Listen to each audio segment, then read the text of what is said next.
Happy Tuesday, everybody. We're running just a couple of minutes late today because I had my last ultrasound before the due date. It's very exciting. Just a little over 3 weeks before I finally get to meet him. It's just the best time, just planning and just imagining the baby's face. Anyways, what do I have today for you guys in the news? Well, I had a fantastic conversation with Jillian Michaels. We are not traditionally on the same side of the spectrum. What does this mean? Was House and Habit right? Am I pivoting my brand? Also, I spoke with Howie Mandel. I'm going to tell you guys about that. But first and foremost, a mystery of the day, a question, if you will. Do you guys know who John J. Sullivan is from Malibu, California? John J. Sullivan. What about John J. Sullivan Sr.? Yeah, you actually do know him. I'm going to remind you. I'm going to tell you how you know him. I'm totally going to blow your mind and send you down another unnecessary rabbit hole. So let's get started and welcome back to Candace.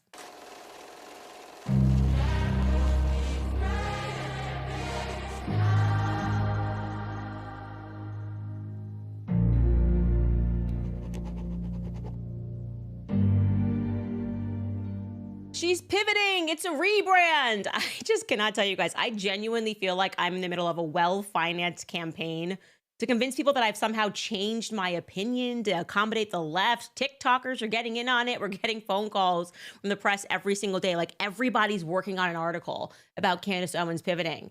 Everyone from obviously House and Habits, Jessica Reed Krause, who we're going to talk about a little bit because she was interestingly enough with none other than Bibi Netanyahu yesterday at the White House. Also, of course, The Cut. That woman had the same kind of an article hit piece about me to NBC, all using the exact same language. And like I said, working on the same sort of story about me. But actually, I haven't changed any of my opinions. Obviously, if you guys are listening to the show, I have the same perspectives on BLM, the Me Too movement. I've broadened those opinions. Vaccines haven't changed. Same person. So I'm wondering where exactly did the pivot occur? And I'm thinking about it. I'm open to the idea of it. And like I said, I did do Howie Mandel's show the other day, as well as Jillian Michaels. And I'll show you some of those fun clips. And I realized at least this. I've definitely changed. I think my positions have not moved, but I'm completely done. I mean, totally and completely done with the left versus right game in politics because it is now just so abundantly obvious that there is something much more sinister that is happening. When we elect politicians, they're on a platform, they say this, they perform, they promise us this is going to be the mandate. I'm going to clean up DC. And then we send them to DC and something happens. Something magical happens. And suddenly that magical thing is that really nothing they said they were going to do happens. The world really is becoming a stage. Maybe it always was a stage. And like I said, it doesn't matter who you elect. So no, there's no pivot. Like, I wish it was Kamala Harris. No, okay? It does not matter who you elect. It seems to be the same thing that we see over and over again. Politicians selling out the people that voted for them. I think Dave Smith, you guys know I love The Problem with Dave Smith is his podcast, summed it up really well when he looked at just the last 30 days of politics and said this. Take a listen. I couldn't imagine um, whoever else the director of national intelligence was going to be being better than Tulsi Gabbard. I couldn't imagine whoever the head of the FBI being better than Kash Patel, or whoever the health secretary being better than Bobby Kennedy. But at the same time, you know, you got Tulsi, cheering on leveling an apartment building, literally as they're saying to him, "Hey, we traced we traced Missile Guy back to his apartment building where his girlfriend lives. So we leveled the building," and she's sending like thumbs up emojis, and saying, "Job well done, team." Every time I hear from Kash Patel lately, it's never about the criminals in government anymore. This guy was on a goddamn media tour for 2 years. Everything he ever said was that there's all these criminals in the FBI. We got to get these people who committed all these heinous crimes against our republic. Not talking about that anymore today. Now he's talking about bringing down drug dealers and sex traffickers. It's like, okay, but that's not what you were saying before. And Bobby Kennedy is out fighting the real health crisis, which is anti-Semitism. So I'm just saying, looking around the room, looking around the administration at this point, I think we got the positives out of Donald Trump that we would get. But man, this all just points in such a bad direction. And it's disappointing. It's just really disappointing. I knew I would be disappointed, but it is on the level of a Greek tragedy that these guys had this mandate and this opportunity, and they're just it all up. Yeah, you know what? Now that Dave Smith puts it that way, I feel like maybe it's not us that's pivoting, but it's them. Like there's just some magic pivot that happens when you get to DC. And to build on that, may I ask the question, who the heck is controlling RFK Jr.'s X account? Am I allowed to ask that question? Because I quite literally was so inspired by this man. So many people were, obviously, because he was a major piece of the puzzle in terms of bringing people to the center, which needed to happen. It needed to happen that all of us were brought towards the center so that we could recognize where the real evil exists, right? And it's not left versus right. It's not Republican versus Democrat. It's whatever the hell is going on in DC versus the rest of us. And so RFK Jr. emerges as this candidate, and the moms, oh my gosh, did he seize us, right? Because I was so inspired by his vaccine work. I quite literally chose not to vaccinate my children. No regrets on that, by the way. We'll never discount him for that. I will never be petty and say that he did not do all of that work that he did before he went into DC, that magic land where everybody changes their opinions. So inspired was I by RFK Jr. that I actually picked up the baton and did an entire podcast series called A Shot in the Dark, right? Because I wanted to spread the news, spread the knowledge so that parents could step away from these delusions of fear, you know, the drug cartel that I speak about that exists in DC. And it was his organization, Children's Health Defense, that authored a book that was entitled The Measles Book, okay? The Measles Book, which set out to prove that healthcare had been traded in for profit. That's essentially what the thesis of this book was. And this is a direct quote from that book. Ready? Because this is going to be amazing when you look at his tweet today or what he tweeted yesterday. He wrote, as a forward, "Why have the benefits of the measles vaccine been exaggerated and the risks understated? Because these vaccines are a cash cow for an industry that long ago left behind the legacy of true public health pioneers like Dr. Jonas Salk. Big Pharma has devolved into nothing more than a government-enabled cartel. CHD informs the reader that measles vaccines carries risks, but only for the vaccinee and his or her family. Big Pharma is free of virtually all legal liability for damages from the vaccine's harms. Measles outbreaks have been fabricated to create fear that in turn forces government officials to do something. They then inflict unnecessary and risky vaccines on millions of children for the sole purpose of fattening industry profits," end quote, written by RFK Jr. For clarity, that was published in 2021, so less than 5 years ago. Okay. Well, 24 hours ago, he did a magic 180 pivot. First, he's saying they create the emergency to get you scared, so you roll up your sleeves. 24 hours ago, this is what's happening on Secretary Kennedy. He's different from RFK Jr. This is now Secretary Kennedy on X. Look at this. Check out the third paragraph here. He writes, "In early March, I deployed a CDC team to bolster," I thought we were sending him, by the way, to like dismantle the CDC. Maybe I'm crazy, but let me keep reading. "In early March, I deployed a CDC team to bolster local and state capacity for response across multiple Texas regions, supply pharmacies and Texas-run clinics with needed MMR vaccines and other medicines and medical supplies, work with local schools and healthcare facilities to support contact investigations and to reach out to communities, including faith leaders, to answer any questions or respond to locations seeking healthcare. Since that time, the growth rates for new cases and hospitalizations have flattened. The most effective way to prevent the spread of measles is the MMR vaccine." Ah, okay.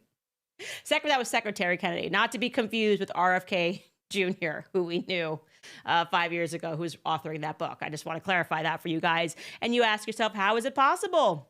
Okay. You wonder in your mind if Jessica Reed Krause, House and Habit, is going to be covering that pivot, or if they're just going to continue to gaslight those of us who put him into office with a specific mandate to do more of what he was already doing outside of office. This gets into the conversation, the timely conversation that Ian, Carol, and I were having about blackmail. I know you guys enjoyed that conversation. It is us telling you the truth, okay? The more you hang out in these circles, the more you learn which individuals there seems to be blackmail on. And RFK Jr. is one of them. They have sexual blackmail on RFK Jr. That was told to people in my circle, and Jessica Reed Krause knows that, okay? This is not something that I would say unless I was certain of this, of what they were fearful of coming out about him, something that would be extremely embarrassing. And the question that I have now, when you look at this scandal after scandal of people who we send to DC and we believe in, and instantly they do a 180, is how early do they begin collecting this blackmail? Who are the players and the countries that are involved? Because I'm getting a little tired of believing that there is actually a deep state. I actually think the state is quite surface. It's kind of right in our face, right? It's pretty obvious. Speaking of which, and you're going to find this to be totally crazy, okay? You know, I'd like to find and dig up old articles. Maybe you knew this. I'm going to guess you didn't because I didn't. And it was one of those things where I was reading it and I was like, oh, you know, the Candace doing this, the face.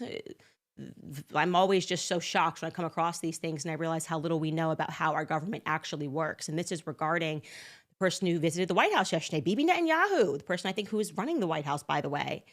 He met with influencers while he was there. Who are they influencing and what are they influencing?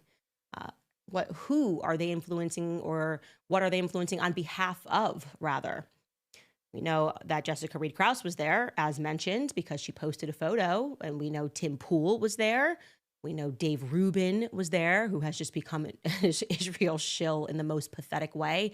We know Guy Benson was there, Bethany Mandel, and David Harris Jr. Go back to that photo, which was funny because people were sending me things going, didn't you used to work with David Harris Jr.? He's been attacking you nonstop over the last week. I didn't even look at it because I'm so used to how fake everyone is, just how fake and absolutely miserable. It doesn't matter. I don't even care. But I then love that someone was like, and here he is being featured on House and Habit's wall, and he's with Bibi Netanyahu, and that kind of locks some things into place. Anyways, fascinating group, right? Fascinating group that assembled there, but not nearly as fascinating as the man himself, Bibi Netanyahu, because like I said, what I'm about to show you is crazy. Look what I came across. Thank you to you guys who send tips at CandaceOwens.com, tips at CandaceOwens.com, as well as you guys that tag me and everything. This is nuts. So this article was published in October of 1996. It's amazing that to find any of this information, we basically have to go back to the 90s because now the press is so controlled in America. It's ironic and hilarious that we think that we have a free press in America when we have gotten infinitely less free to talk about subjects without the entire media colluding to come down on you. So this was published, by the way, in the Washington Report on Middle Eastern Affairs, and it was a special report entitled Spook, Terrorist, or Criminal: America's Mysterious Files on Netanyahu. I said, okay, let me read this. This is weird. So I'm going to read you the relevant portion that blew my mind here. It says Netanyahu has lived both in Israel and the United States. First grade in Israel, second and third grade in the United States, fourth through eighth in Jerusalem, high school in suburban Philadelphia, military service in Israel, a BA and an MA at MIT. He held dual citizenship, which enabled him to travel freely between both countries, study in the U.S., receive federal loans to cover his education costs at MIT, and work legally. Like every U.S. citizen, Netanyahu has a social security number, a credit account, and numerous other files in a variety of government offices. Okay. Nevertheless, Netanyahu's files differ from those of most U.S. citizens. The Israeli weekly publication entitled Hayir, that is a publication that is weekly out of Tel Aviv, that reports that 4 requests for credit approval appear in the U.S. Social Security file number, and they gave the number of his Social Security. Under each request, one finds a different name: Benjamin Netanyahu, Benjamin Nitai, John J. Sullivan, and John J. Sullivan Jr. One man, 4 names.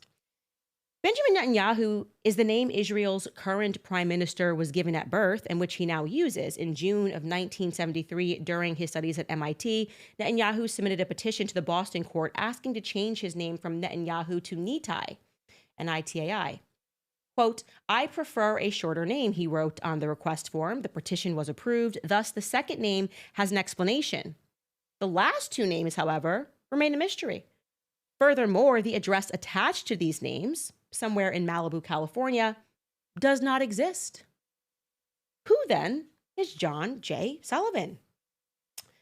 Israelis Biranit Gorin and Einat Berkovich from Hayir tried to find out. They looked into Netanyahu's credit account. The file is supposed to hold information regarding bank accounts, loans, credit cards, and so forth. Yet surprisingly, the file was empty. It is as if Netanyahu never had a debt, had never taken out a loan, and always paid his bills up front and in cash.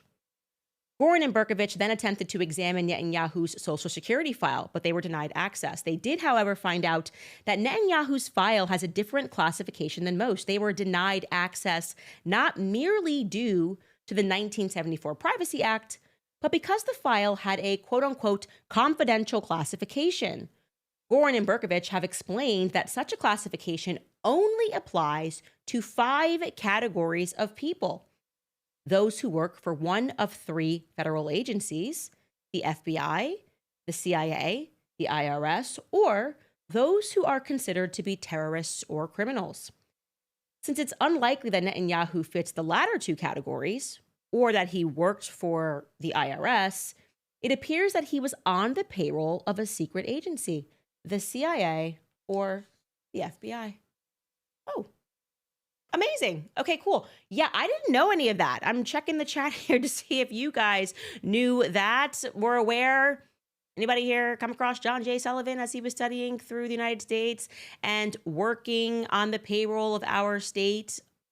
Anybody aware of that, as we keep pretending like there's a difference between the Mossad and the CIA, as if we didn't all intrinsically know that, with everything that has been uncovered, with everything that we're learning about the 1960s, with all of the cross-contamination, with the way in which journalists completely worship and lie on his behalf. Like, we're just not allowed to criticize this entire state, with the way that all of the presidents behave and bend to his will.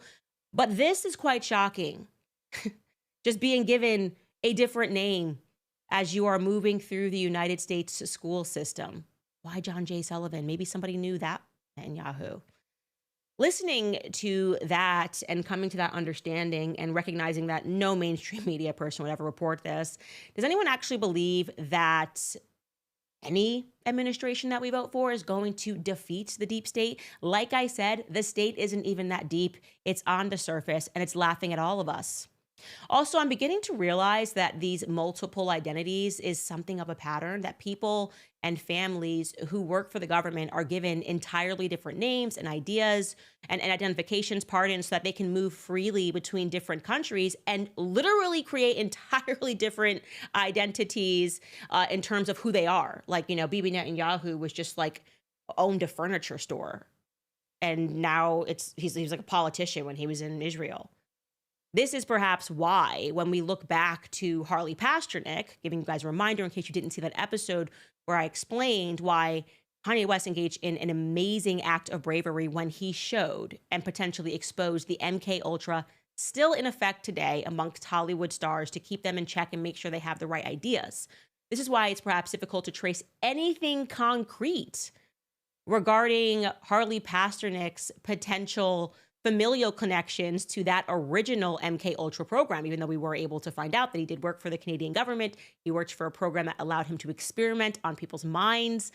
This guy's just a gym trainer threatening to take Kanye back to La La Land to drug him. Play dates with your kids just won't be the same. Does your trainer talk to you like that? I'm just asking questions because you might need to go to a new gym if he does. Okay? Remember, we were, with Harley Pasternak, working to try to establish whether or not he was related to Walter Pasternak. Walter Pasternak was the CIA agent, again, we found an old article, who conducted horrific experiment as a part of the original MK Ultra program. And he was called to testify. Washington Post ran an article about how he was called to testify in Congress about those horrific experiments. And he just no-showed. Like, that's pretty ballsy. Yeah, Congress is calling you to testify and you just no-show. And the reason likely is because he didn't want to be photographed, because Walter Pasternak was likely not his only name. Because when we went and we conducted some preliminary research, we could not find any pictures of Walter Pasternak. Miraculously, he worked for our government, he worked for the CIA, he was called to testify, and we could not locate a single picture of that man. What does that mean? Means he probably also had a super basic name like John Sullivan. I don't know. The only person that we could locate, by the way, with the last name Pasternak, that we could establish some kind of tie to the CIA with, was a Soviet artist, okay, and a writer named Boris Pasternak. Here's Boris. Can you pull him up, Skylar? Let's pull up a picture of Boris Pasternak here. And his connection, this guy, he looks friendly, was quite odd, actually. He wrote a book that the CIA decided to turn into a movie. You may have heard of it. It's called Dr. Zhivago. And it's a book that the CIA decided to use as Cold War propaganda. That, according to the History Channel. I'm on the History Channel website, and it says, as reported in the Washington Post, what happened next is the subject of 130 CIA documents that were declassified at the request of Peter Finn and Petra Couvé, authors of the soon-to-be published book, The Zhivago Affair. In January of 1958, British intelligence officials sent 2 rolls of film with photographs of the book's pages to the CIA. According to subsequent internal memos, the agency's Soviet Russia division then began a mission to publish Dr. Zhivago in Russian and to get it over the Iron Curtain and into the hands of Soviet citizens. So it was published and became a big book as an effort of propaganda. And speaking of that, the more you learn about Hollywood and how our Pentagon has an entire office dedicated to Hollywood films, the more you should just dismiss that anytime you watched a Hollywood film, it's what actually happened in history. Like, just don't even, we are so programmed, it's insane. And you really do just have to understand that they're running Hollywood, okay? They're running these movies. Everything that you see is just not real, okay? You are meant to process emotions, to feel a certain way, to support certain things. And many of us grew up thinking that it was something else, and it's not. It's like the largest propaganda machine ever.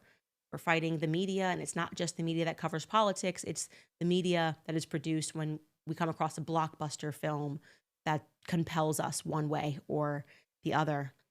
So what are we to make of all of this? Well, we should recognize that I've got a lot of rabbit holes to go down. So do you guys. Be sure that if you come across anything like this, you're coming across an article from 1970s because your grandma photocopied it. I guess you couldn't have photocopied it in the 1970s, but somehow you've got it.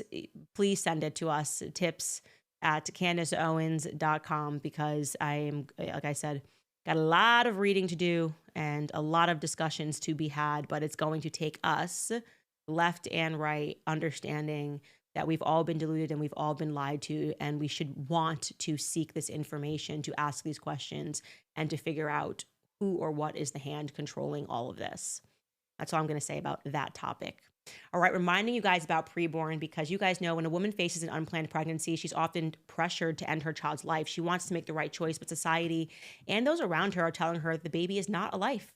That's where the Ministry of Preborn steps in. Preborn and their network of clinics offer compassionate and loving care to mothers, as well as support that they need to help them choose life, including a free ultrasound, because once a mother hears her child's heartbeat, she is twice as likely to choose life. If you consider yourself to be pro-life, it's time to join forces with Preborn. Together, we can empower women to choose life. Empowering the truth of motherhood transforms families and futures. One ultrasound costs just $28, and $140 will help to rescue 5 babies.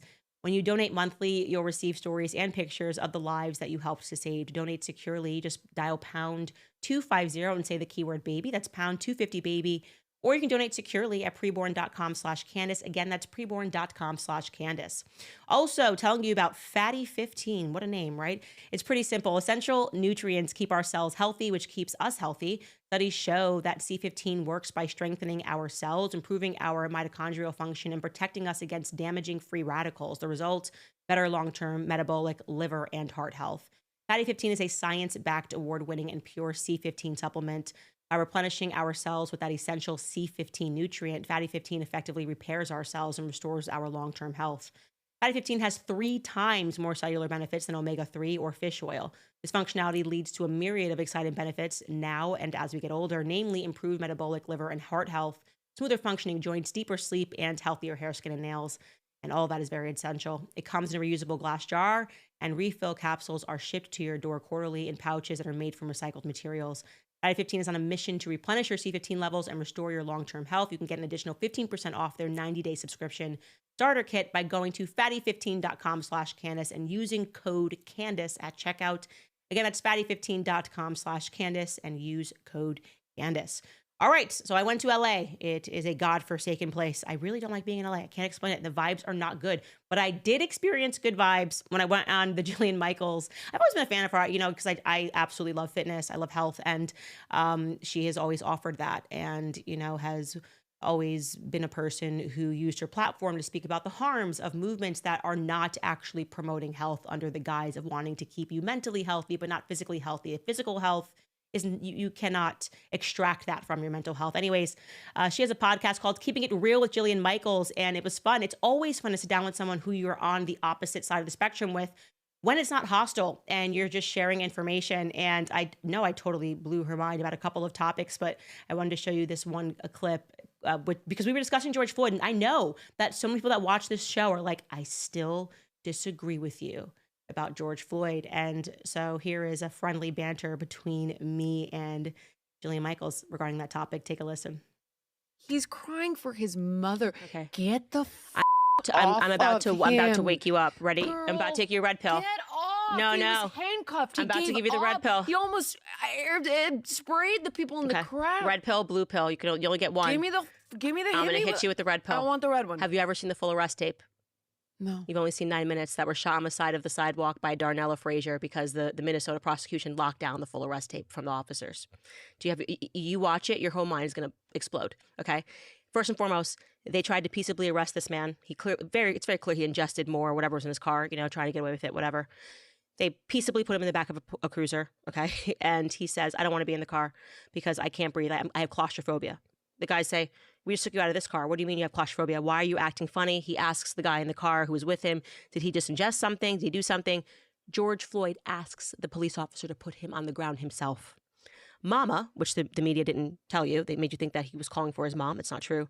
And there's a previous arrest where he also calls for his mom, where he survived, which was like from a month earlier because he was a repeat offender. The mom thing, I'll never get that out of my head. They never showed you the in the court case who testified and said, I'm Mama. His white girlfriend was Mama. Okay, he was calling. He was calling. 1000% facts. The media never showed this. It was so irresponsible. But his girlfriend testified and said that, I'm Mama. It's what they call each other affectionately. And obviously they were still in a relationship. And I just always think about, and what her and I discussed is, had the media had been more responsible and just reporting on the facts, even if you came to the conclusion he'd still be alive today, even if it was because he ingested something, there was something different Derek Chauvin could have done in the end, we would not have been at each other's throats if these simple facts, at least in the way that we were, if these simple facts were introduced with more clarity, with more perspective, with an aim to actually be more honest and not just wanting to see people war with one another, which is really what it came about. And I really strongly encourage you, because you can now find that on YouTube, encourage you, if you have only ever seen the 9-minute arrest tape, for you to watch the entire thing. Like, go on YouTube, watch the entire thing, because it will change your perspective on the media. And like I said to her, it should have been a story about drug abuse, opioid abuse, and things that would have brought Americans closer together, because everyone knows about, has dealt with addiction in some capacity. I believe so. I don't know a single person whose lives have not been touched by addiction in some capacity, someone in their family, someone they love. And the media just never wanted that. And now I understand why that is. Anyways, we also got into Harvey Weinstein. So here is another clip from her podcast.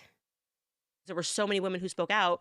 Like, who actually put him in prison? What was the case? What was the story? And I went back after I spoke to him, and I was like, he's got to be guilty of something. And it blew my mind, like, how much the media can make you think you're getting information when actually you're getting nothing. You're getting nothing. They just like inundate you. This woman spoke out and she hates Harvey, and he said he grabbed her butt, and she said blah, blah, blah. None of these people brought this into the courtroom. They were just saying this at the same time. And the ones that brought it into the courtroom, they were getting their cases dismissed for very valid reasons, because they couldn't describe his penis. which is unique and one of a kind because he had gangrene and he had his balls removed. So they were all saying he made me fondle his balls, but Harvey Weinstein doesn't have balls. So one by one, these women just got plucked out of the courtroom because they couldn't describe the fact they were describing him. It didn't exist. He got gangrene in the 90s, which ended up being a lifesaver for him in the courtroom when all these women just wanted money. What? The story is nuts. Or no nuts. Oh, I'm sorry. Oh my God. Genuinely, it was such a fun discussion. You can find that over on her YouTube channel. And it is just refreshing for people who don't agree with things to be able to have a conversation without wanting to kill one another. I think that is just really refreshing. It's like we're stepping into a new era. So I wanted to promote that and to promote her podcast. She was so kind. Also, I went on Howie Mandel's podcast, which is entitled Howie Mandel Does Stuff. He hosts it with his daughter, Jacqueline Schultz. I found out that he's been married for like 45 years. I think he's the only person in Hollywood that can say that they've been married to the same woman for 45 years. So that in and of itself is pretty big, but you can watch that as well. That's up on YouTube. Anyways, guys, I have to get to this story because this is like, we're like beyond parody right now. So, last year when I was like getting super smeared, the New York Post came in and they were working with this organization, Stop Anti-Semitism, and they named me Anti-Semite of the Year, which is just crazy. If you know anything about my background and where I grew up, and it's just crazy. Anyways, they're getting more aggressive in who they're going after and demanding and who they're accusing of being funded by Qatar. So in case you're not familiar, we have this woman on YouTube. I think she's got, what, Skylar, 30 million subscribers, maybe 14 million subscribers. I got to check right now. Her name is Miss Rachel. I know Miss Rachel because when you have a baby or a toddler, you know Miss Rachel. It's like one of the YouTube shows where she speaks to infants. She's like, say mama, mama. Literally, this is what Miss Rachel does. And she has amassed millions upon millions of people that turn that on for their babies to learn how to say mama. She's a YouTube star. Well, now the New York Post, this is a real headline in conjunction with Stop Anti-Semitism, who they obviously work with, are demanding that Miss Rachel be investigated for spreading Hamas propaganda because, as you might imagine, if you dedicate your whole life to children and teaching and have a YouTube channel, then you're probably going to be upset about kids being blown up in the Middle East. And so on her Instagram, she didn't say anything radical. First, I'm just going to show you her show so you understand the simplicity of her show, the person that they are now accusing of being funded by Qatar. Take a listen. Hi, friends. Who wants to play a game? Oh, Elmo does. Me too. Yeah, me three. Oh, what should we play, Miss Rachel? Yeah. I know the perfect game. Let's play hide and seek. And you can play with us too. Yeah, that woman right there, funded by Qatar. Stop anti-Semitism. They are literally calling for the Attorney General, Pam Bondi, to investigate her because they are essentially saying that she is colluding with Hamas. Like, this is a real tweet. Like, it's, if you know Miss Rachel and you know her channel, we, like I said, have moved past parody. Like, we are in a Will Ferrell skit. She promoted a starving child from Gaza. This is what they're charging her with. The photo was a child who actually had cystic fibrosis. Well, no, the child had cystic fibrosis, and on top of that, the child was starving. And so she promoted Hamas's false stat of 14,000 plus kids killed. I don't think that was a false stat, so I don't know. Like, but she's not allowed to talk about this. Let me show you one of her posts that got her into trouble. She's like not allowed to post. You want to pull up her Instagram? Yeah, she posted, "Stop dehumanizing Palestinian children." And so now Stop Anti-Semitism is after her. They want this woman canceled. Your kids will not be able to watch Elmo and her say mama and dance to Sesame Street because they are calling upon Pam Bondi to deal with this woman, to figure out how Qatar is funding this YouTube channel, I guess, or something, because everyone, I guess, is being blamed for being funded by Qatar, except for Bibi Netanyahu, who's going through an entire trial right now because he allegedly got money via Qatar to Hamas because he, as they're alleging, wanted October 7th to happen so that as a pretext, they could go to war. If you're following that trial at all, which our mainstream media is not, or if you're interested in following that trial, you can just literally pay attention to any publication in Israel, Haaretz. They publish in English, and they'll tell you exactly what's going on. It's called Qatargate. And the Western media has no interest in Qatargate at all. They have no interest in trying to find out whether or not Bibi Netanyahu funded Hamas in order to have October 7th happen. That's just not interesting to them. They just want war with Iran. So disappointing. So disappointing. And like I said, Dave Smith really has it right. We are just it's a show. It's all a show. I mean, we have Trump saying, I'm in communication with Iran. I don't want war with Iran, but also not mentioning that we're moving weapons to our CIA base, Diego Garcia, and sending a strong signal that we will go nuclear with Iran, which is obviously a mistake, but they don't care about our lives at all. And we do have to, at some point, be willing to have a discussion about what's guiding this, because it is being guided by religion largely, people that believe that Netanyahu is going to usher in the Messiah. And we have tons of documents on that and people speaking about that. This is like, they believe that this is everything that's going to happen is about the Messiah. And so they don't care what happens. They don't care who dies. They don't care how many of us have to die. The mission here is something that they feel is almost spiritual. But we won't have time to do a deep dive on that. I will get Ian Carroll back on and we will do a deep dive on that, because as I told you, I'm working for him to take over my show while I'm gone, because I know that he will do it justice. And we have very many rabbit holes to go down, which I'm excited about. Anyways, you guys, before I get into reading some of your comments, which I'm dying to hear, let me tell you about American financing, because with everything that's happening in the economy, it feels like we're all walking on shaky ground. We have prices that are high and it seems like nothing is affordable anymore. It's no wonder many people are relying on their credit cards. Credit card debt is actually skyrocketing and it's leaving a lot of people stressed out. So if you're a homeowner, you don't have to face this uncertainty alone. My friends in American Financing can help you take control. They can help you access the equity in your home, help you pay down that high interest credit card debt, giving you peace of mind and real savings. On average, people just like you are saving $800 a month with them. Plus, they may close your loan in as little as 10 days, so do not let the chaos of your economy get the best of you. Call American Financing now. It costs you nothing to get started, and you may delay 2 mortgage payments, giving you a cushion in this uncertain time.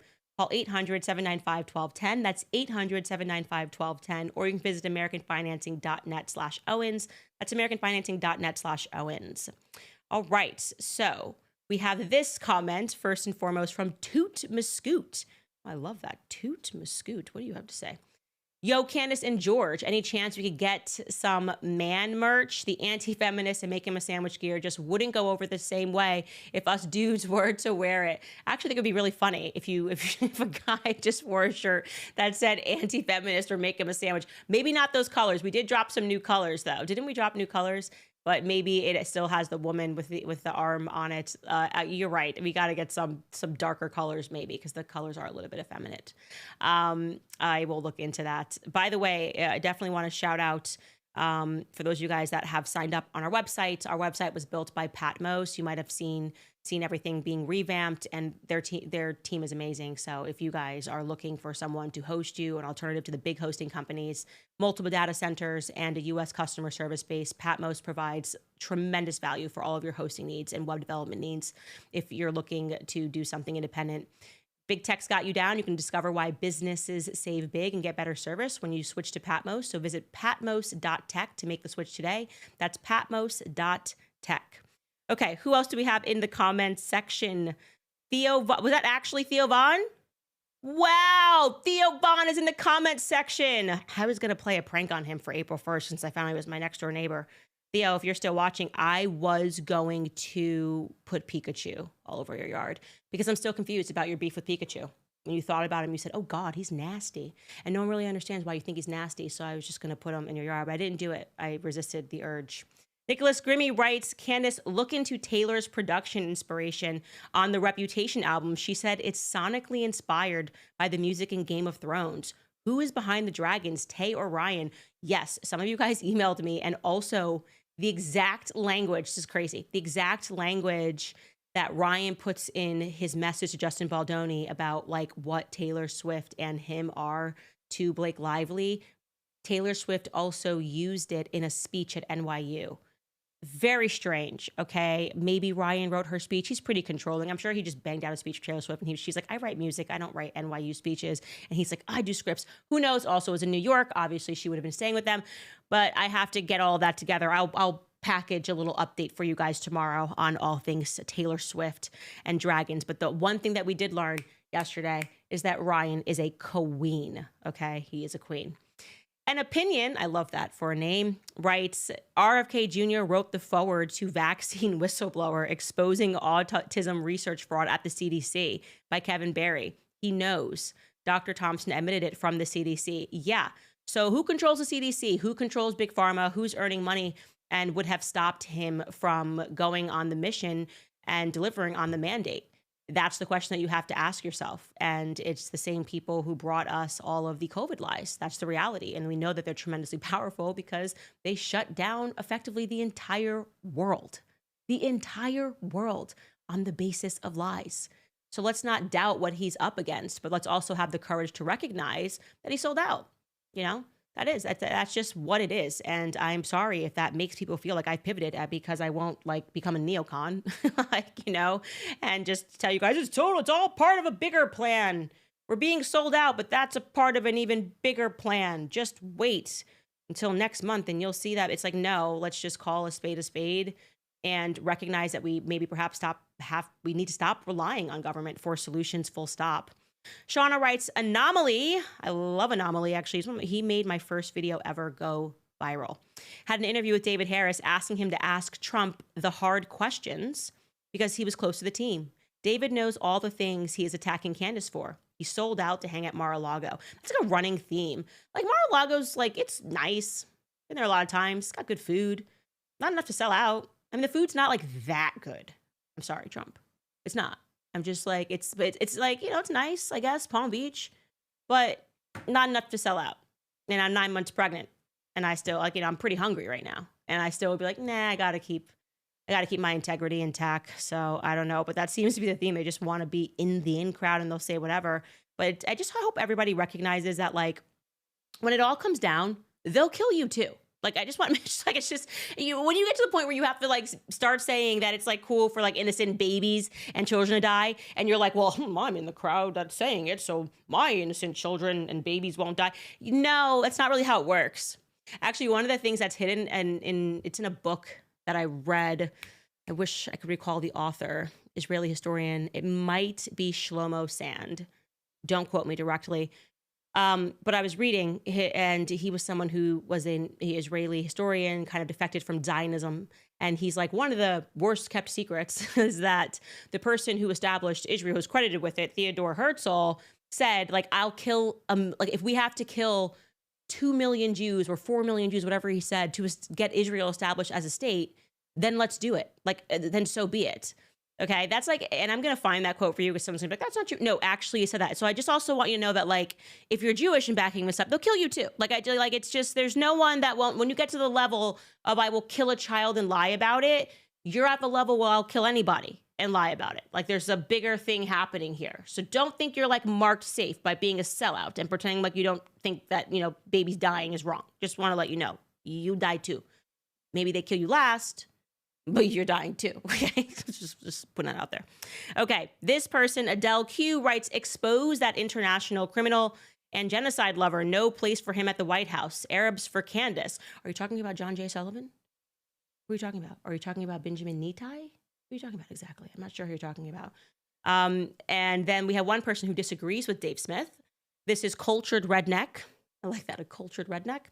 He writes, Dave fails to mention that the Houthis attacked U.S. sailors 174 times since November 23rd. I don't care if Israel is trying to do USS Liberty 2.0. Don't attack our sailors. Dave also doesn't know anything about Islam as shown on JRE. And then he lists some Quran scripture. Okay, I will let you have at it on Dave's channel and have Dave on. We just wanted to share your comment because it is good to have disagreements.